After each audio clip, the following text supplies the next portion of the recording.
Hello everyone, this is Daniel here. You may know me as that kid that works for Iomhar, also known as the ass.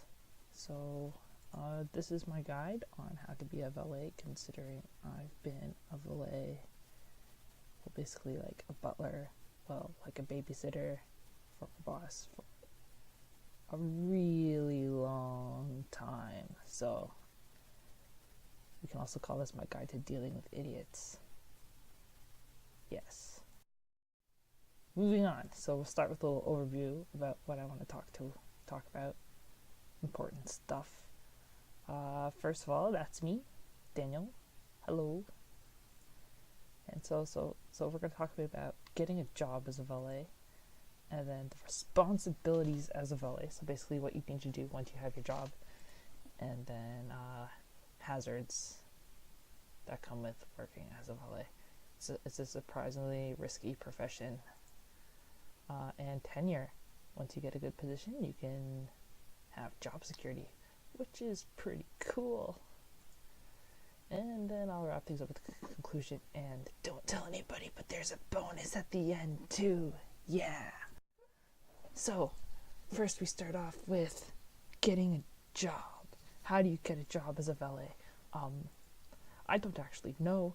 You should do it the normal way, I guess, like apply with a resume.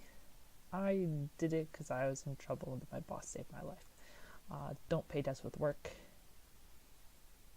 If your boss is an ass, then you will never actually pay down that debt, and that will suck.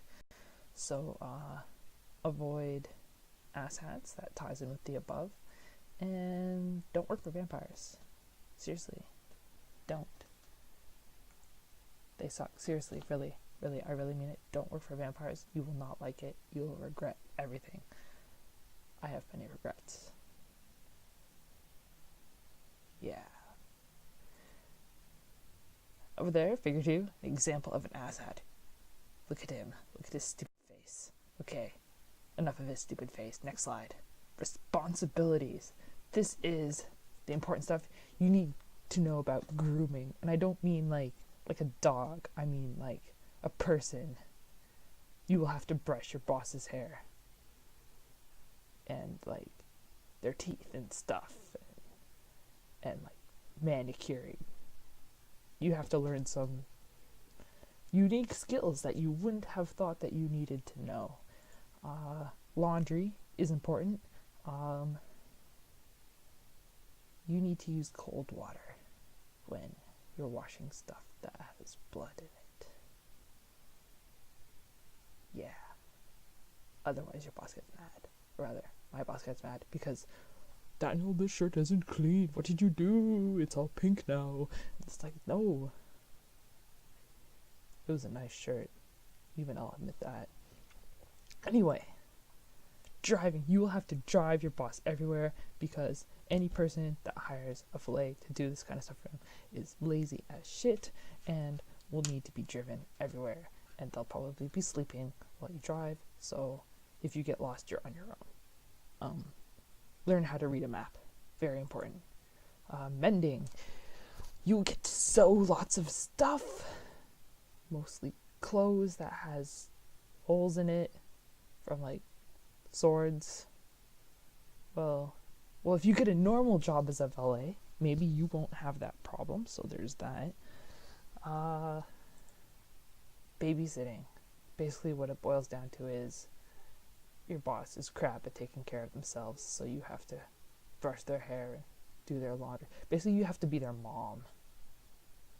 Except I'm like a teenage dude. Yeah. Being a valet is weird.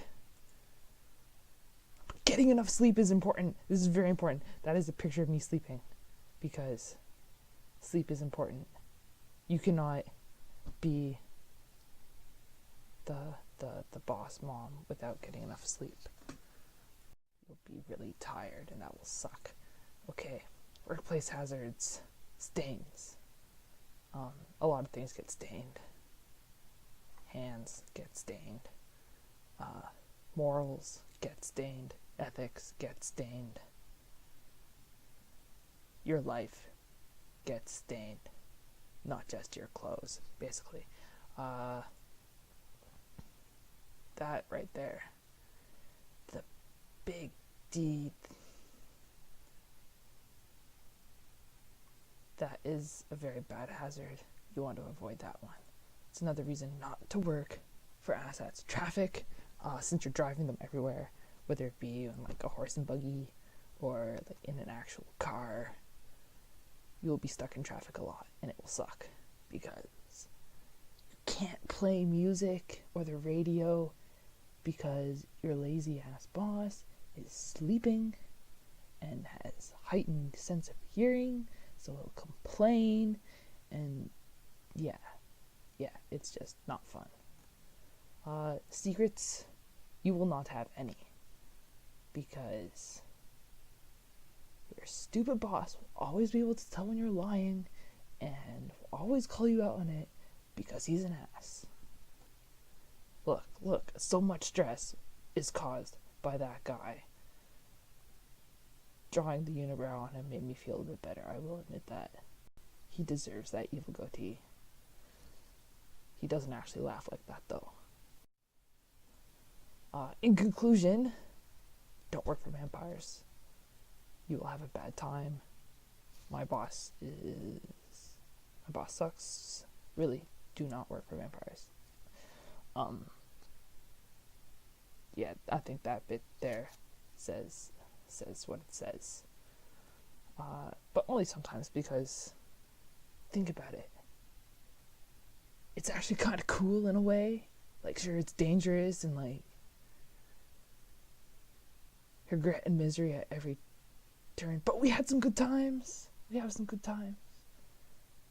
Cause even though he's an ass, he's also my boss, and he did save my life.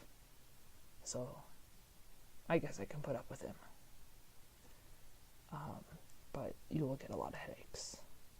Right there, figure 5, me with a headache. Or maybe I'm just smacking myself in the face, because I am so done with your shit, Iomhar. Seriously, man. Yeah. So, some bonus survival tips. How to get through the day if you are a valet and you work for an ass. Vanity. You can appeal to their vanity. Tell them that their hair has something in it, or that their clothes are mussed up, or that there's something stuck in their teeth. And since your vampire boss will have no reflection, they'll spend hours trying to sort it out, so you can have some time to yourself to like relax or like sort out your headache. At least until they remember that you're supposed to fix that stuff for them, and then they'll be like, hey Daniel, brush my hair. And you'll be like, oh God, why? Fine. So there's that bit's a double-edged sword. Next, know your limit. Like, before trying to become a valet, know what your threshold is, because well, if you can't handle it, you'll probably die. Well, that's only if you didn't follow my first advice on getting a job, which is apply to a job normally and get like a real job instead of one of indentured and eternal servitude to a vampire. Yeah. And vacations are very important. You need some time to yourself. My boss doesn't really give me vacations, so every now and then I have to escape. Don't tell him I said that. But yeah, sometimes you just need some time to yourself. It's important stuff. He always gets confused when I tell him I need time off. That's his confused face. His eyebrows get all wrinkly. He looks kind of silly that way, I think. Well, compared to when he's angry. When he's angry, he's just freaking terrifying. And that concludes my presentation. Thanks for listening. Please don't be stupid. Don't die. Stay alive. Be a good person, I guess. Yeah. Okay, bye. Daniel, signing off.